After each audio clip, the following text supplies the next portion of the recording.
روح کی خوراک اللہ اور اس کے رسول سے عشق و محبت ہے۔ اب کوئی کہہ سکتا ہے، کوئی اور عالم میری بات سے مختلف بات کرتے ہوئے کہہ سکتا ہے کہ نہیں، روح کی خوراک تو نماز ہے، روح کی خوراک تو تلاوت ہے، روح کی خوراک تو دیگر نیک اعمال ہیں۔ اب یہ نکتہ سمجھا دوں، فلسفہ، نماز، نیک اعمال، تلاوت، اس کا انکار نہیں، وہ اصل خوراک نہیں، وہ برتن ہیں جس میں غذا رکھ کے دی جاتی ہے۔ جیسے آپ جسمانی خوراک کھاتے ہیں تو اس کے لیے ڈش ہوتی ہے، چمچ ہوتے ہیں، پلیٹ ہوتی ہے، ٹرے ہوتی ہے، ڈونگے ہوتے ہیں، تو ظرف ہوتے ہیں، اس کو کہتے ہیں ظرف، برتن۔ تو خوراک برتن میں رکھ کے دی جاتی ہے، برتن نہیں کھایا جاتا، جو برتن کے اندر ہے اسے کھایا جاتا ہے۔ نماز، روزہ، حج، زکوٰۃ، تلاوت اور اعمال یہ روحانی خوراک کے ظرف ہیں، برتن ہیں۔ اللہ نے ان میں رکھ کر اپنے ذکر کی خوراک دی ہے، ان میں رکھ کر محبوب کی یاد اور محبت کی خوراک دی ہے۔ تو اگر برتن ہٹا دیں، اٹھا کے پلیٹیں ہٹا دیں، تو میز پہ تو کوئی سالن ڈول کے نہیں کھاتا، لہذا بغیر برتن کے خوراک گندی ہو جاتی ہے، صاف نہیں رہتی، محفوظ نہیں رہتی۔ زمین پہ پھینک دیں سالن، کہیں کھا لیں تو نہیں کھائیں گے، گندا ہو جائے گا۔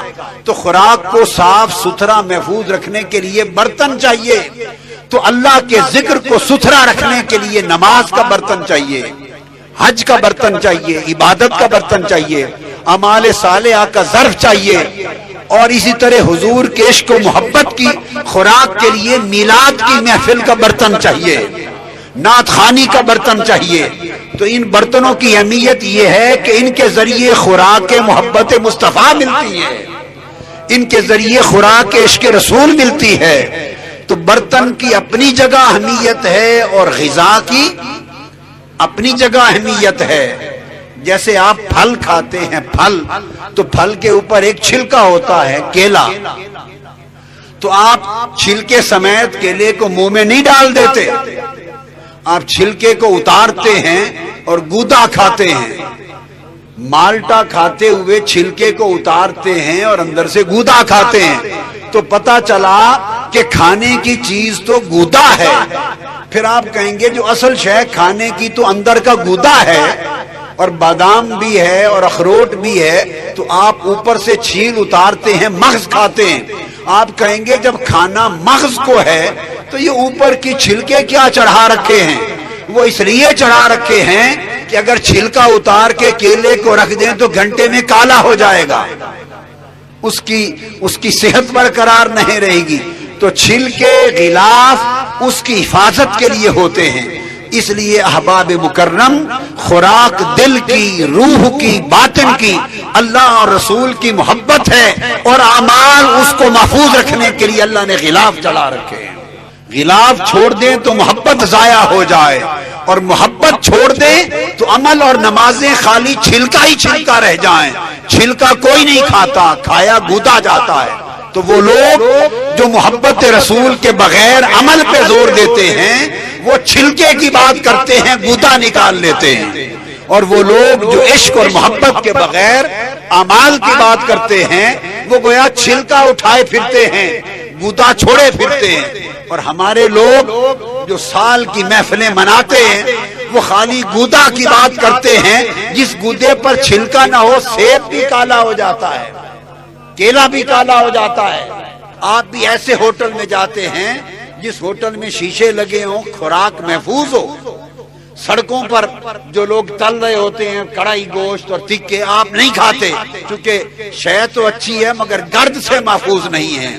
اس لیے اللہ کا ذکر، اللہ کی عبادت، حضور کا عشق، حضور کی محبت اچھی چیز ہے، مگر ان پر اللہ کے دین کی، عبادت کی، تقویٰ کی، پرہیزگاری کی، اعمال کی حفاظت ہونی چاہیے۔ دونوں چیزیں ملیں تو ظاہر و باطن مل کر ایمان کو محفوظ کرتا ہے۔ یہ خوراک کا فلسفہ ہے، یہ خوراک کا فلسفہ ہے۔ لہذا یہ وہ طریق ہے جس کو منہاج القرآن کہتے ہیں۔ منہاج القرآن نے اور کچھ نہیں دیا، کوئی نیا کچھ نہیں دیا، صرف اتنا کام کیا کہ کئی لوگ چھلکے لیے پھرتے تھے ہاتھ میں، گودا پھینک بیٹھے تھے، اور کئی ہمارے ہی لوگ گودے لیے پھرتے تھے بلا کالا ہو جائے، چھلکے کو اہم نہیں سمجھتے تھے۔ منہاج القرآن کے ذریعے میں نے اس امت کو یہی سمجھایا ہے کہ اگر سیب کو، کیلے کو، مالٹے کو صحیح صحت کے لیے کھانا چاہتے ہو تو چھلکے سے حفاظت کرو، گودے سے صحت بناؤ۔ منہاج القرآن نے دین کے ظاہر اور باطن کو جمع کر دیا ہے۔ کچھ لوگ خالی ظاہر کے پیچھے پڑ گئے تھے، کچھ لوگ خالی باطن کے پیچھے پڑ گئے تھے۔ ظاہر اور باطن کے فرق نے دین کو ٹکڑے کر دیا تھا، نہ ان کو دین کا فیض مل رہا تھا نہ ان کو دین کا فیض مل رہا تھا۔ میں نے اور کچھ نہیں دیا اس امت کو، صرف صدا دے کے یہ بات سمجھائی ہے کہ دین کا اصل فیض چاہتے ہو تو ظاہر اور باطن دین دونوں کو جمع کر کے چلو تو مصطفیٰ کا بھی فیض ملے گا، خدا کا بھی کرم نصیب ہوگا۔ سب سے پہلے نئی ویڈیوز کو حاصل کرنے کے لیے شیخ الاسلام ڈاکٹر محمد طاہر القادری کے آفیشیل یوٹیوب چینل کو سبسکرائب کریں اور بیل آئیکن کلک کریں۔